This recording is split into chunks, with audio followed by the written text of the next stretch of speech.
just cutthroat. Nope, Can't do that. Nope, sorry, not happening. It's against your character, but I made the character. I don't care. TNMP, the Nerdy Misfit Podcast, with your hosts, Connor O'Neill and Matthew Hughes.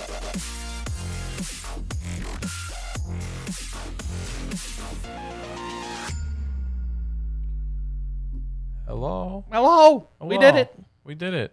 Welcome back, everyone, to another episode of the Nerdy Misfit Podcast with your hosts, Connor O'Neill and Matthew Hughes. That's us. That's us. Just us today. Just us today. Last week, crazy guest. Crazy guest. And as you would notice, we are keeping with the new trend of being, I guess we're doing this face cam. We are in the same room. Yeah, we're literally across from each other. So if we're ever looking up and not at the camera, if we're ever looking like this, it's because we're looking at each other. We're right in their eyes, you know? One another. And if we're ever looking this way, it's because we have a camera. We have a setup over here that is completely relevant to you guys, but an idea. It's so we know where we're in frame. Yeah, exactly. But this, we're going to go with this kind of view for the time being with the overlay.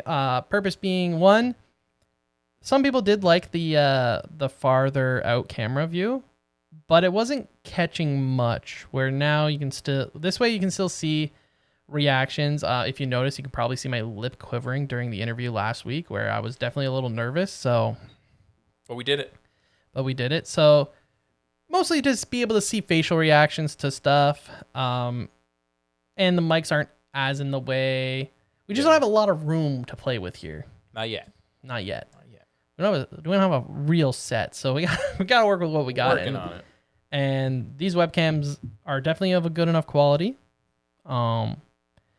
Maybe we might fix some lighting, some little tweaks, but for the most part, I think this is where we're comfortable going for the rest of season 2 at the very least. Exactly.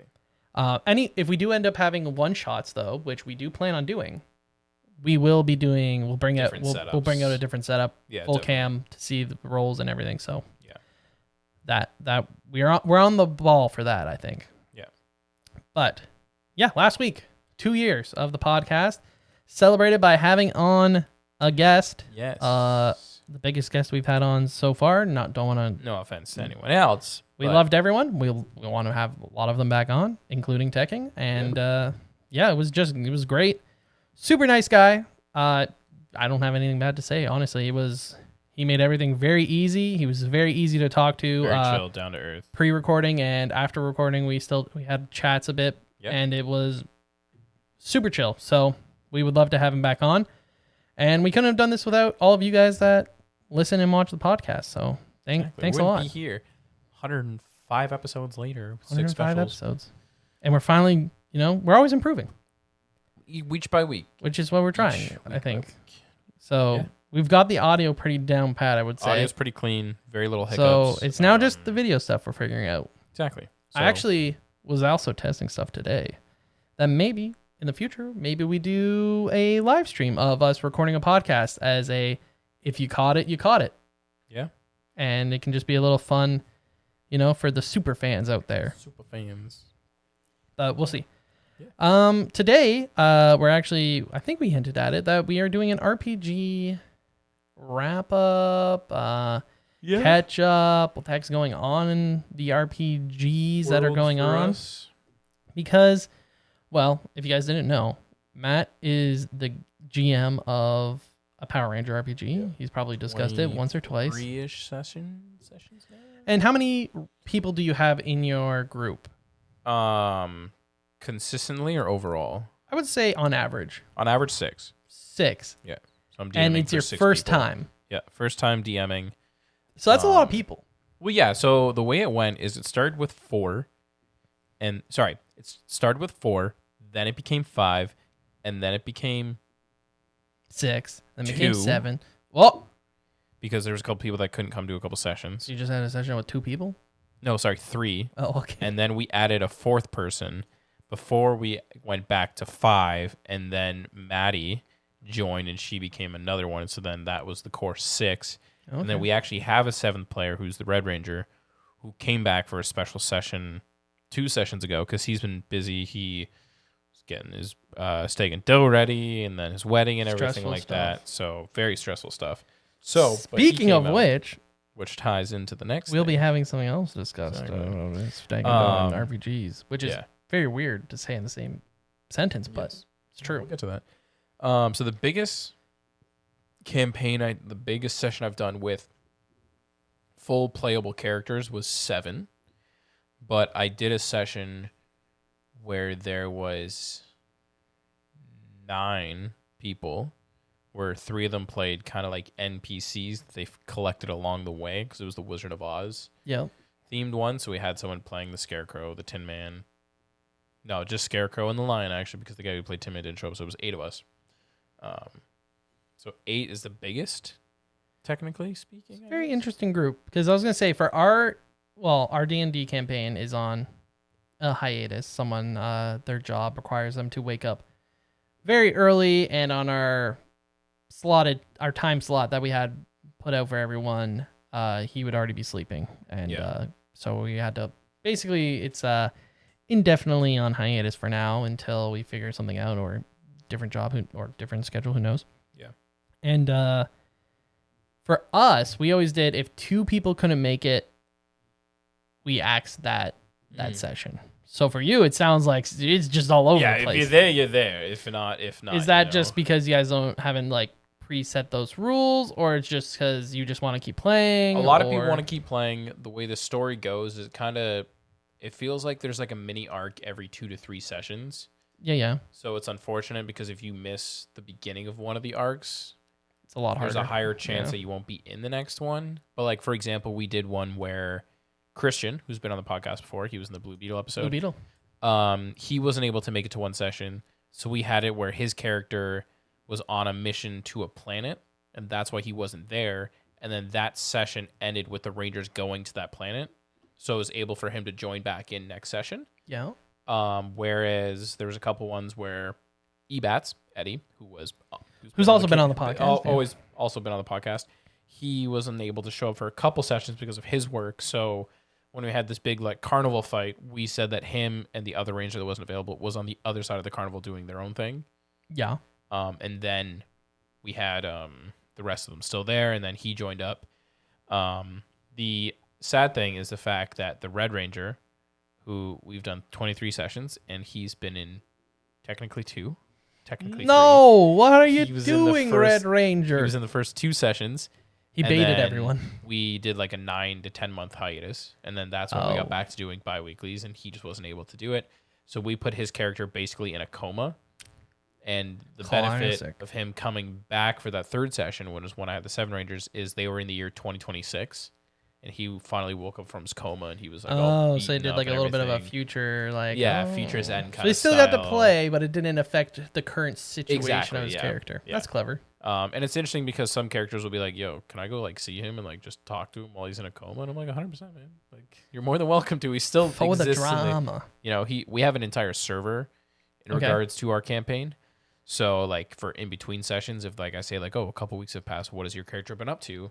Like they'll message each other doing, or privately, Yeah, I will say your players are definitely very into the game, which is good because it helps obviously create that real immersive feeling and immersive experience. So that's pretty cool. Are they all Power Ranger fans, or is it just like half of them, or what? Say 2 or 3 of them. Like I know Tim, who's been on the podcast, Door Number 2 Studio podcast. Dude, he was also on the podcast. He's been on the podcast a few times. Obviously, Tim, the D&D guru. He grew up on Power Rangers.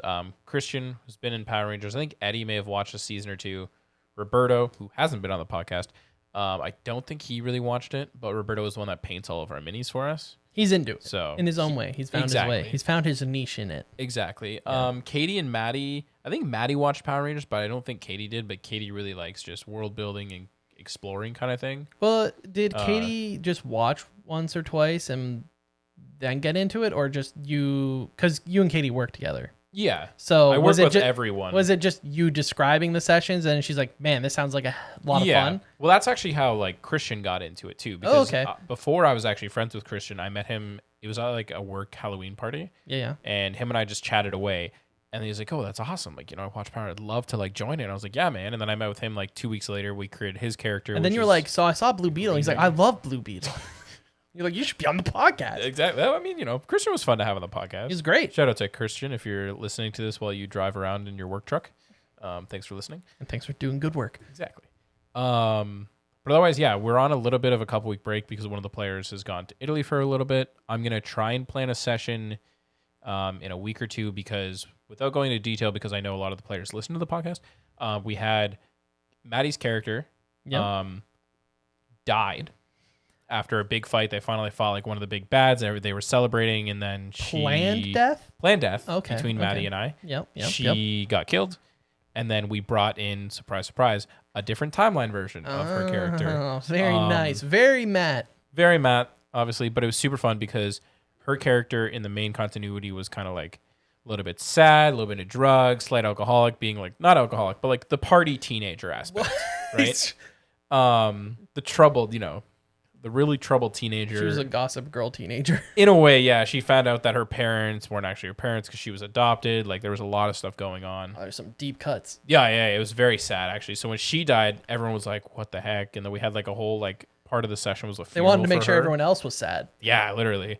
At this time, we had Maddie go into the washroom, like, and just kind of leave the table saying she had to go to the washroom. And she, like, changed and, like, did her hair differently. So she came back out at the end of the session as a different version of her character, Kimmy. But this Kimmy goes by Kimberly because in her world, basically everything is all happy-go-lucky. Like, they're all Power Rangers, but they kick butt. No one's ever died. No one's really ever, like, had a bad day. Her parents are her parents. Parents are her parents. Everyone's relatives are still alive. La-da-da-da-da. Yeah. So she's all happy-go-lucky. She has, like, nicknames for everyone. Like, there's Worry Wart instead of Warren. There's, like, TJ instead of Tristan. Chucky, I think, goes by Charles. Like, everyone had their own little names. Ray goes by, like, Ray. So names are all changed. Yeah, so we did it all, like, everyone's all happy and la-da-da-da-da, which was super fun. And then she played a couple sessions as that version of Kimberly before, at the end of this most recent session, we had one of our Rangers give up their morpher because they don't think they're worth it anymore. Oh, classic. We had Kimberly go back to her own timeline, and then we had character Penelope, Katie's character, go on a Europe trip with her family. So she, in quotations, left the group for the time being. So 3 of our Rangers aren't really there anymore. So there's some stuff going on behind the scenes of how is Maddie going to continue to play without either versions of Kimmy being there, But we foreshadowed multiverse upon multiverse. So, no one... There's timelines, there's multiverses, there's options. Exactly. Time travel, etc. I see. I've talked to a few players. I'm like, yo, Flashpoint was a thing, not in this universe, so please don't. But but I also look for feedback with my players too. I'm like, hey, is there something you want to do with your character moving on? Yeah, smart question to ask. Because I don't plan all of my sessions. But does a true DM Shouldn't tell them that. No, they know. They all know that I'll be like, It's hey chaos. guys, campaign's in like 7 hours. I haven't really planned anything yet. Oh dear. But then I'm fine. That's like next level procrastination. Yeah, it's pretty sad sometimes. But anyways, moving on from my... You also Power go Ranger, extremely far, though, sometimes. I do. Maybe you should try balance it out. It's true. The Wizard of Oz campaign, that session, I built a Lego maze, like a 3D Lego corn maze, basically. Yep. For the Rangers to go through and everything. More recently, when we did the Coliseum planet, Roberto created a Coliseum base for us. Well, and you had all the characters. And I had a lot of the characters. Yeah, it was 90s to early 2000, like toy lines and action figures. So they fought Optimus Prime. There was Play-Doh. There was He-Man and Lion-O and Garfield and Chuck E. Cheese, which, by the way, the E stands for entertainment. His name is Charles Entertainment Cheese. Oh, so we know what the E stands for. Exactly. And then we had a Blue Eyes White Dragon and a Cabbage Patch Kid, which transformed into a Garbage Pail Kid. There was a lot. We had a Blue Beetle figure specifically so Christian could play as Blue Beetle. We had a troll doll, My Little Pony. A lot goes into some sessions, less maybe so. And so what happens during the less pre-planned? I don't want to say like because you're definitely not railroading them. It's definitely their own journey. Yeah. I have basically I have an open concept where I'm like, in my head, I'm like, hey, my thing is that I know how to end each session. Or where you would most likely want to end. Yeah, I can assure you, the session where Roberto wanted to pretend to be one of the bad guys and then rolled a nat 20 to get teleported into the bad guy's ship was not my idea. Did I have to end the session where that happened and he was kidnapped? Yes. Yeah, because then you get in, you're forced your hand. You're like, I haven't thought that far ahead. Exactly. It happens. That's just part of being a GM or a DM. You just sometimes the players don't do what you think. Well, that's the thing. Like even the most recent session, they were on a Coliseum planet. Turns out it was like an Ego the Living Planet kind of situation where 5 of them came together with the power of earth, air, water, earth, and heart. Oh. And combined, they made Captain Planet, and Captain Planet was like this Ego style thing. Yeah. And they were about to leave. They like basically beat the crap out of Captain Planet, and there was like a prisoner that they were trying to rescue, and the prisoner was like, "No, like I can't leave. Like I'm an entity of the planet." And then Roberto was like, "Well, what happens if you try to like suck the life out of Captain Planet? Would you become like the new avatar of this planet?"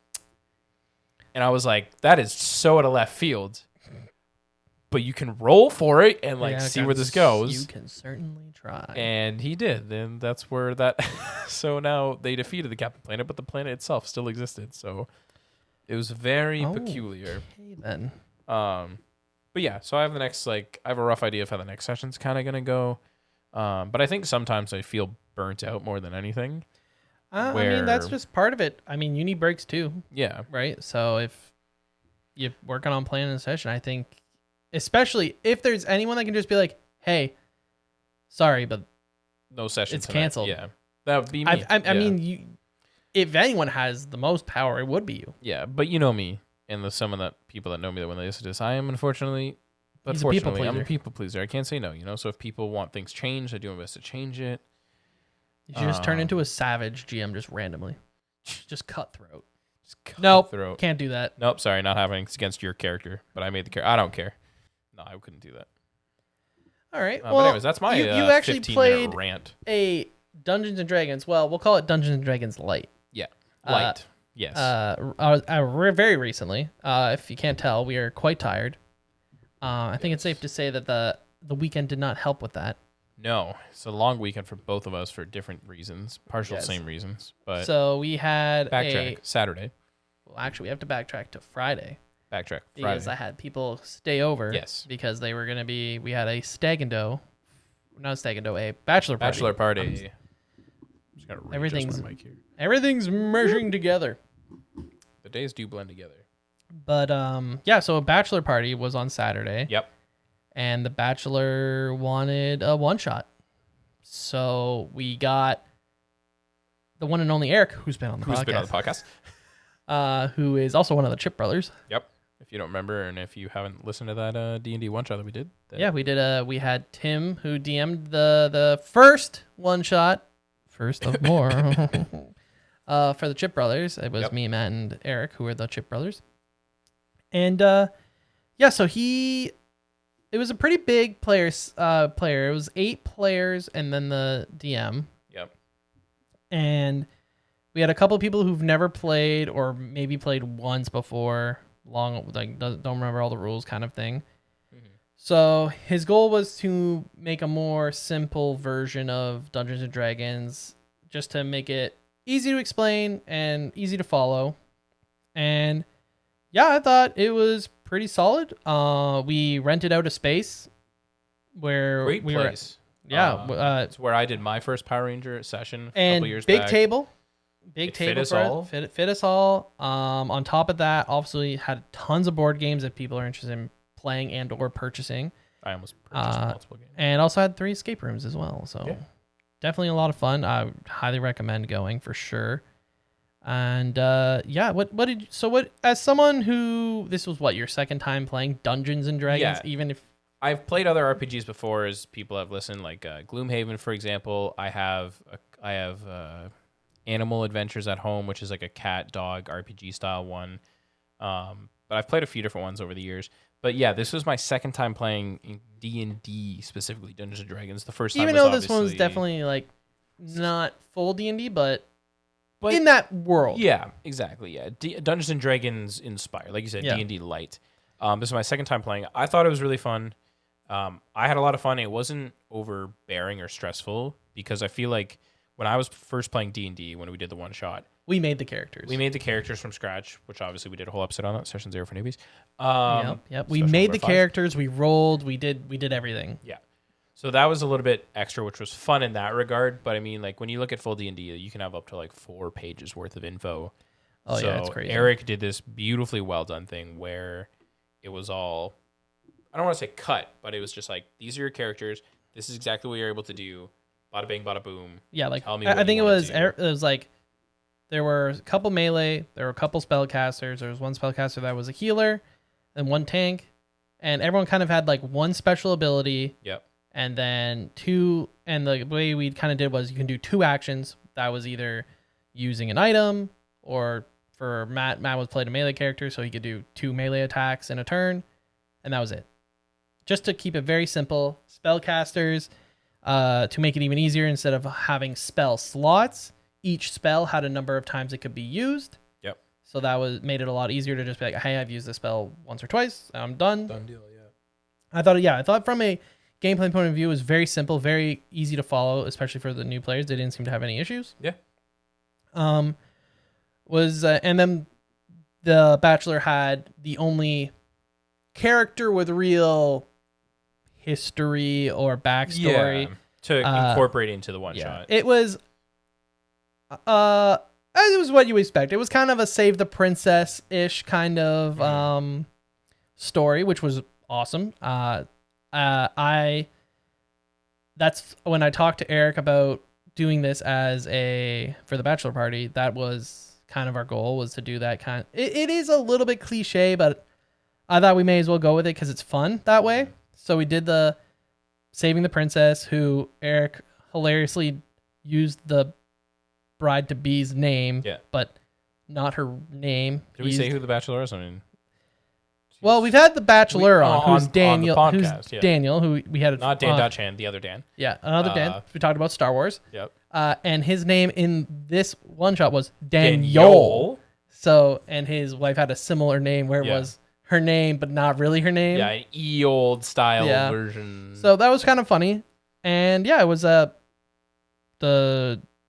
princess got taken for whatever reason. There was a little bit of mystery, finding out who took her, where, why, etc. Yep. Then finding the big bad. Eric even worked in some nice Easter eggs for the people that are part of his D&D campaign that you do, your average one. Eric is the DM for that, correct? Correct. And Daniel's part of our party. Yeah. Actually, our whole party was there, I'm pretty sure. So our whole party was there. So the only people who wouldn't understand the references were you, but you would know since we've discussed the brother-in-law and soon-to-be brother-in-law. Yeah, exactly. And it was a nice little Easter egg where we had a hag as the final boss. And in our regular Dungeons and Dragons sessions, Dan's first character died to a hag. He gave up his life to kill the hag. So she kind of killed him and he kind of killed her. And there's a whole thing now. The hag's hut is now a pub. There's a statue of his original character outside the pub, like that he's a hero and whatnot. So it was a nice little Easter egg, just playing up that, Dan and hags. So that's good. It was pretty fun. The highlight for me is I ordered weeks ago a custom 20-sided die. Yep. That has a gemstone die. It was a pink opal. And it had the initials of Dan and his fiance, a heart, and it had their wedding date. And I ordered it weeks ago. And I was like to Eric, I ordered this. Like, it'd be really cool if we could integrate it into the one shot somehow. And he was like, okay, cool. And then I messaged him last week and I was like, I don't think it's coming. From what I could tell, it's still way far off. Yeah. Some of it's like, when I ordered it, it said it would be here before the session date. But when I checked a different shipping tracking information for it, it was like, oh no, it's not coming till May. I was like, yeah, I don't think it's coming. Skip forward to Saturday, which is the day of the bachelor party. Matt graciously was a DD and picked up a couple of the people, and Eric was also a DD and picked up the remainder of the people here. And as Eric came in, said hi for a bit, like 5-10 minutes, get everyone hyped up. And as we're leaving the front door, there's all of a sudden a box there, and this is like 12:40. Yeah, in the afternoon. And on a Saturday. and there's just randomly a boxer that wasn't there when Eric came. I pick it up and I was like, there's no way. And Eric looks at me and he's like, no. And it was it. It was the die. Ta-da. Maybe we'll put a picture up for Matt can put a picture up in post of what the die looks like. It turned out really well. It was really pretty. He loved it, which is obviously the goal. And Eric did work it into the one shot where it was just a nice little trinket that the princess left him, which was perfect. Added to the story, and it was a great opportunity. It was for good. The DM Eric to had the just letter, give to him. and then we had the little case that came in. It was a nice little box, so it all worked out really well. Was there anything that kind of stood out for you during the session that you really liked, or? I honestly really enjoyed the storytelling of. It was cool to see Eric DM. Like for someone who's now right, because we've only played with him. So I got you're to not part of the experience, sessions. Yeah. So from I took a lot from being a DM to improve my storytelling. I took a lot of just how he kind of did storytelling and Well, and I don't want to out him, but he used ChatGPT, helped him a lot with just getting the basis of the skeletons of a lot of the characters because he knew he needed to make a bunch of characters and just have very general backstories and what. So it was a good example of it's okay to use tools like that to help create simpler models, whether that's even an NPC, or someone who wants to join in. You want to help create a really quick backstory because they're not into making that. Exactly. You got to use the tools that are there, and that it is a very useful tool. It is noticeable though because it can come off a little generic, but in cases like that, I think it's the perfect tool to so you're not spending tons of time creating something, especially something that we're only using once.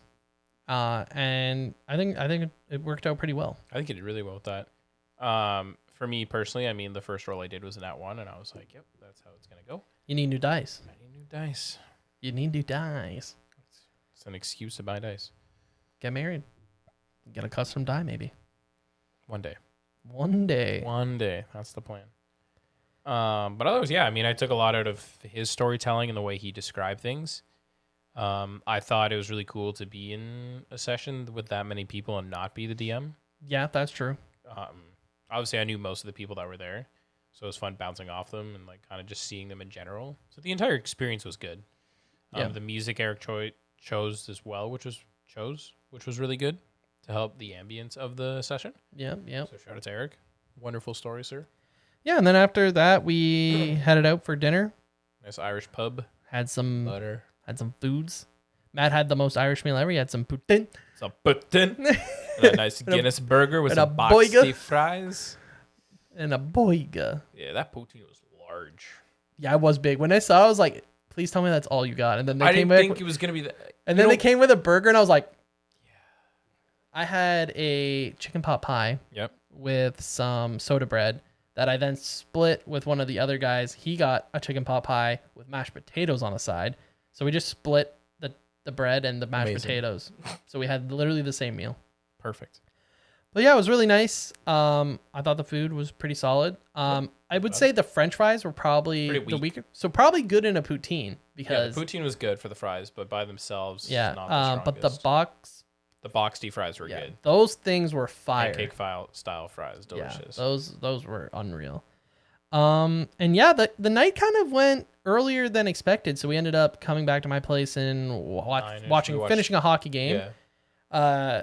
You stopped by for a little bit as well. Brought Dan over. Yep. And we ended up shipping him off in an Uber after the game. But yeah, it was a late night after that. But it seemed like everyone had a good time after that. After we checked in with everyone, everyone was doing good and no complaints. So I mean, easy peasy. My job was done. Everyone had a good time. The Bachelor had the best time. That's what's important. That's all that matters. So yeah, I think from there, I think the plan is to eventually have more one shots on the podcast. Yes, for sure. We definitely want to. It's hard because we don't have a lot of space. So it's a combination of figuring out where we're going to do them, how we're going to do them, and who is going to run them.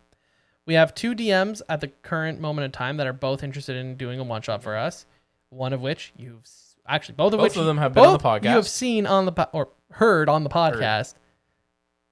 So they're not going to be new to you guys, not gonna but name it's going to be video. We're going to do our best to have a decent video experience. Yeah. That's the tough part we're working on, whether that is getting a space. Matt has a space at work that maybe we can go during the off hours that potentially we'll set up a session to record. I am deep cleaning and redoing my entire apartment, which will be nice. Matt's for deep cleaning his apartment.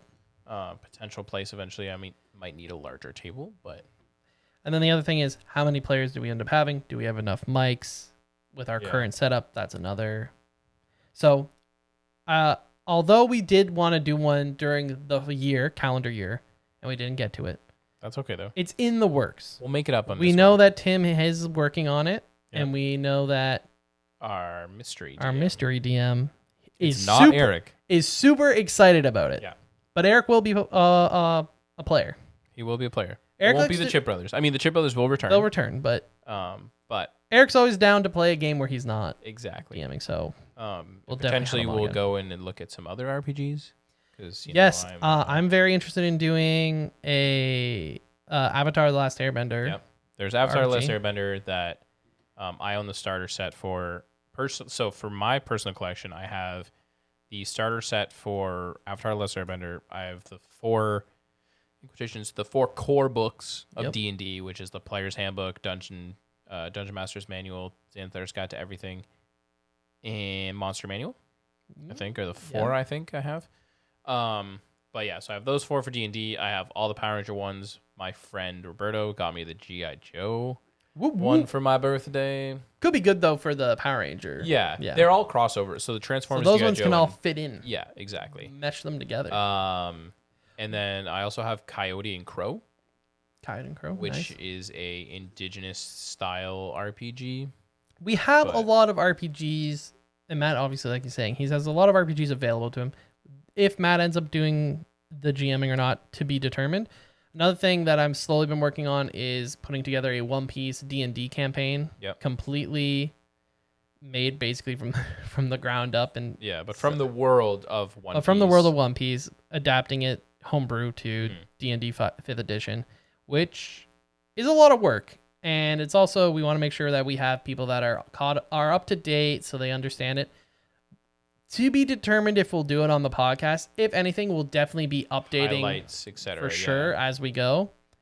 But that is something that's also in the works. Yeah, if there's any of you that are listening that are either part of Connor's D&D campaign or my Power Ranger campaign or anything like that, or in RPGs in general, or want to get into them. RPGs in general. Let us know. We could potentially do a Nerdy Misfit one-shot over Discord sometime. Oh, now you're talking. Or if you guys want to join one of the one-shots or the campaigns we're potentially talking about, let us... Sorry, the screen went weird for a second there.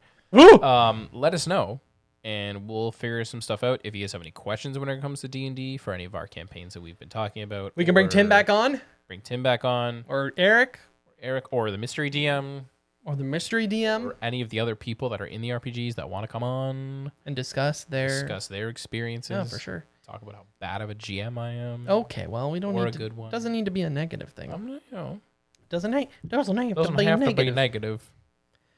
But yeah, I guess the only update for my D&D campaign is it's still not going on. It's still not going on, unfortunately. Although everyone's very hyped, and the hilarious part was during the bachelor party, Eric mentioned where we left off, and everyone was like, "Oh yeah, oh that's where we were," because we left off in the Feywild. Like that's literally where we ended, and we're just like, "Yep, okay, we're in another realm now." No one even remembers like the other people's characters' names and stuff. I do remember that. They're like, "Oh, what was that guy's character's name again?" Everyone's like, So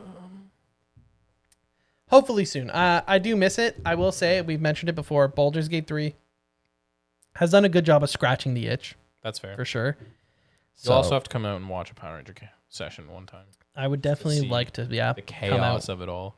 Come out, see how it goes. Maybe join. I'm looking at you guys. Looking at you. Maybe I can be a villain. Dun, dun, dun. Judy Bro's brother. No. But yeah, I think we do have a question. Question? Should I hit the question corner button? Hit the question podcast corner. I don't even remember what button it is. This one. Is it that one? It is that one. Woo!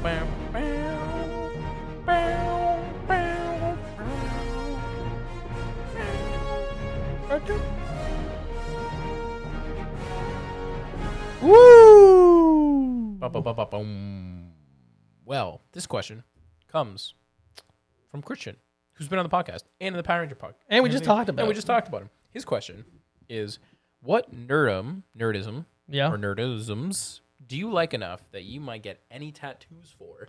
Or if you already have any, let's hear about them. Well, I think I speak for both of us when I say We don't have tattoos. Would you get a One Piece tattoo? I have thought about multiple types of tattoos. It's more so one, I don't feel like spending money on a tattoo. Yeah. For roughly how much they cost and to properly take care of it and stuff. Yeah, it's a lot of work. The other thing is I very much do a lot more Ebats, who we've had on, Eddie. That man, I love his tattoos. sometimes he just gets a thought and he's like, I'm getting a tattoo, and he does it. He's got a good amount, but he's so just much built fun. different like that. He's built different. He's built different like that. For me, it's like, I'm like, will I still like this in a year? Yeah. 5 years? 10 years? But if you know, you know, I guess. I don't know. It's tough. I've definitely thought about getting the symbol of the Hidden Leaf Village. Yep. That's been a big one where it's not super standouty. It doesn't have to be in color. It can just be a simple, nice black, very simple. I have two brothers who I've discussed with potentially getting like some form of tattoo that represents 3 in a way. The issue is we all have to agree on it. So that's the first obstacle. So things that have been rejected are things such as we thought of doing the Deathly Hollows. Okay. Like the symbol that represents the Deathly Hollows, Smart. but having it bolded for each one having part. a different one. Yeah. Right? So like one would be like the Elder Wand, one would be the stone, and then one would be the triangle for the cloak. for the cloak, which was pretty cool. Yep. But then it's like one of them's like, I'm not likes Harry Potter, but I don't love Harry Potter enough to get a tattoo of it.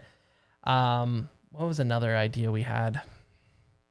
I thought about doing a Celtic knot that's in a triangle to represent obviously 3. Got rejected as well.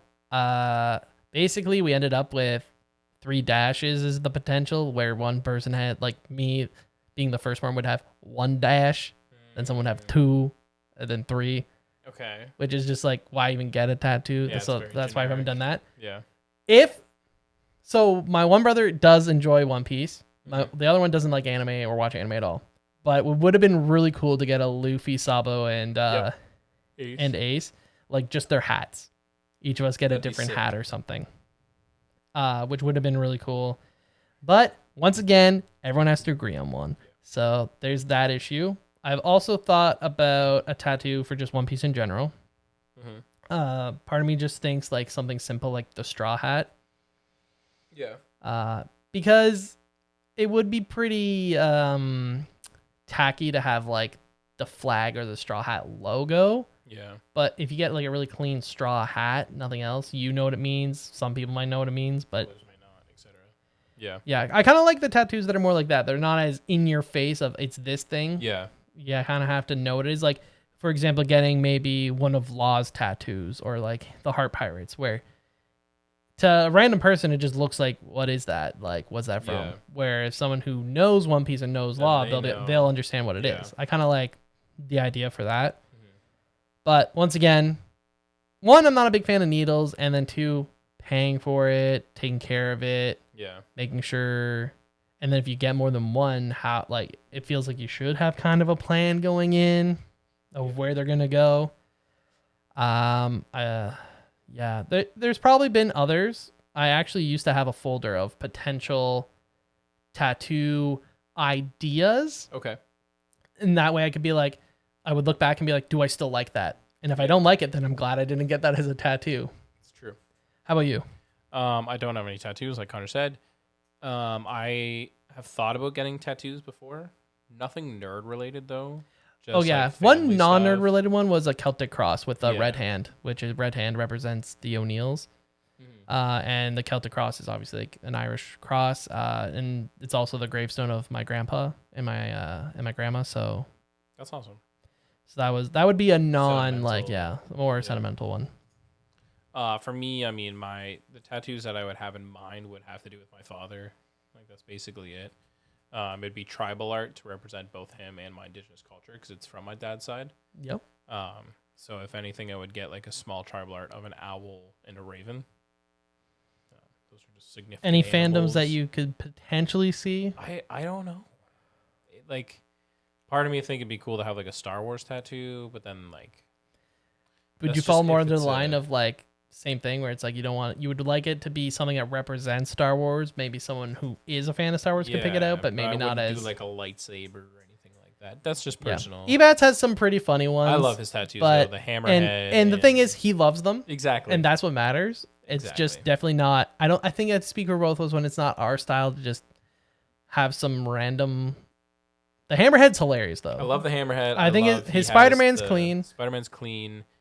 His Gengar holding a lightsaber is pretty. That one's so random. So random. Yes, the One Piece tattoo as well. Yep. He has a bunch. I'm drawing a blank on a couple of them. He's got a lot of tattoos. Yeah. We'll have to have him on. Oh no, he discussed them on his. A little bit, So, yeah, but I think he's got probably few got since a lot more now. Yeah, he's actually gotten into One Piece since then. Yeah, exactly. So he does have the One Piece tattoo. We'll definitely have to have him on again, discuss tattoos and his thought process. But yeah, thanks for the question. Yeah, let us know in our Discord if you have tattoos, or if you're thinking about getting any tattoos, or if you're scared of getting tattoos but you want tattoos, and what is it from? Talk about the tattoos. But until then, thanks for listening. Thanks for being with us for over 2 years 2 years. And finally on videos. Before we wrap up, anime of the month. Connor, what's the anime of the month for May? Flying Witch. Flying Witch. Very feel-good anime for all of you out there if you don't want crazy shonen action. But I've only watched the first 2 episodes, but so far it's been very chill. Okay. So if you're not already, join us in watching. We're doing a monthly watch along each month. So there'll be another anime. If this isn't for you, stay tuned for next month. Maybe we'll have one that is for you. And feel free to suggest them in their Discord. Exactly. Which will be linked down below. As always. And you can catch the podcast on any major podcast platform. So make sure to follow if you're on Spotify. And we're now on YouTube, as you can see. Literally on video. Hello, if you're watching this. So if you're on YouTube, subscribe, ring the bell so you get notifications when we post new videos. We'll be coming up with shorts hopefully soon. Stay tuned for that, which will be super fun. But until then, thanks for listening. And we'll see you guys next week. Bye. Bye. TNMP, the Nerdy Misfit Podcast. Don't forget to join the island by dropping a follow. Thank you. And see you next week.